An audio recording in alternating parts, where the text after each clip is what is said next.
J'avais envie de partager avec vous, quelque chose qui, moi, m'a été, très utile sur mon chemin.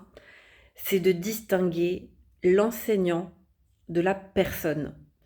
Je m'explique, surtout dans le milieu du développement personnel et spirituel, on a souvent tendance à mettre les gens sur un piédestal parce que forcément, ce qui est véhiculé sur les réseaux sociaux, c'est une certaine image de la personne et notamment cette personne-là, moi inclus, hein, je parle de moi aussi, on expose sur les réseaux finalement notre zone d'expertise, notre zone d'excellence, et donc on montre une seule facette de nous-mêmes, puisqu'on utilise les réseaux sociaux comme moyen de communication sur ce qu'on fait finalement et ce qu'on propose, les services qu'on propose à nos clients et aux gens qui nous suivent tout simplement.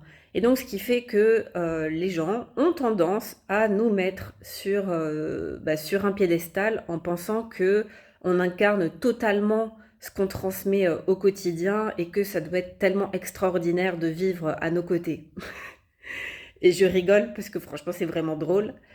Et je peux vous assurer, et je pense que, à mon avis, vous avez aussi fait cette expérience-là, de voir que des gens que vous aviez mis sur un piédestal, que vous aviez idéalisé et que vous avez ensuite côtoyé au quotidien, soit parce que vous les avez vus en vrai, soit parce que vous les avez vus dans un autre contexte, et vous vous êtes dit, mais c'est bizarre, c'est pas vraiment cohérent et aligné avec ce qu'elle transmet. Et pour ma part, moi qui suis très idéaliste, perfectionniste, j'ai tendance à mettre aussi les gens sur un piédestal. Alors, je le fais moins quand même, mais j'ai quand même ce truc où moi j'aspire tellement à être le plus cohérent possible, je vois que je n'y arrive pas et que euh, j'arrête de me culpabiliser quand je n'incarne pas au quotidien, 100% du temps, ce que je transmets. Et en fait, je me dis, et c'est ça que j'ai envie de vous partager, je ne sais pas du tout si ça va être utile, mais j'ai envie de le dire, en tout cas c'est ce qui m'est venu là aujourd'hui, c'est vraiment de distinguer l'enseignant de la personne. Et je crois qu'on peut être un très bon enseignant dans notre domaine et pour autant, au quotidien, dans notre vie d'être humain, tout simplement, eh bien, être totalement incohérent. Et j'étais la première à juger les personnes qui n'étaient pas alignées et cohérentes 100% du temps en me disant mais il y a quelque chose qui n'est pas aligné, qui n'est pas raccord. Et du coup, je me détournais de ces personnes-là. Et aujourd'hui, mon avis est un petit peu moins tranché, dans le sens où, justement, parce que je fais clairement et en conscience cette distinction entre l'enseignant et la personne.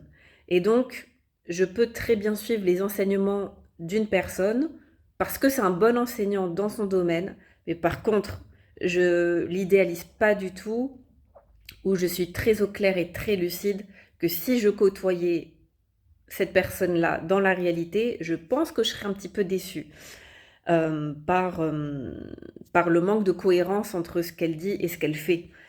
Et pour moi, en fait, de voir les choses comme ça me permet de remettre beaucoup plus de douceur sur mon regard, sur mon jugement que j'ai sur les autres et, bien sûr, sur moi-même, en tout simplement juste en me rappelant que je suis un être humain avant tout, que je fais de mon mieux.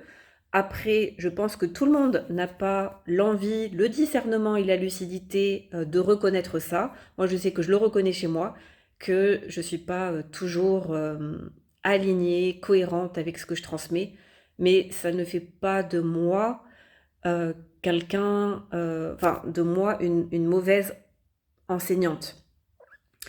Puisque typiquement ce que je transmets à travers la danse, je peux juste constater que les gens, que ça transforme littéralement la vie des gens, et je dis pas ça vraiment en l'air, j'ai des centaines et des centaines de témoignages qui vont dans ce sens.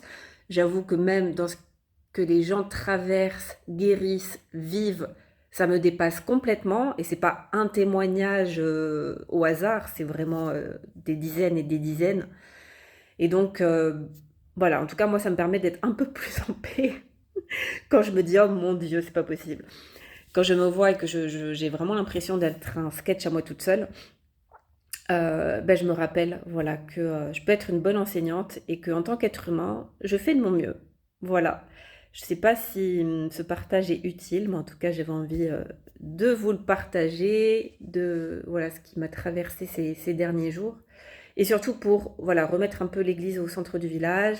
Donc, arrêtons de regarder tout le monde les yeux en cœur. Oui, on peut être des bons enseignants, mais je vous jure, mais franchement, si vous voyez certaines personnes que vous mettez là-haut, là, aujourd'hui, franchement, je mets ma main à couper que si vous les rencontrez dans la vraie vie, il y a souvent un petit décalage quand même.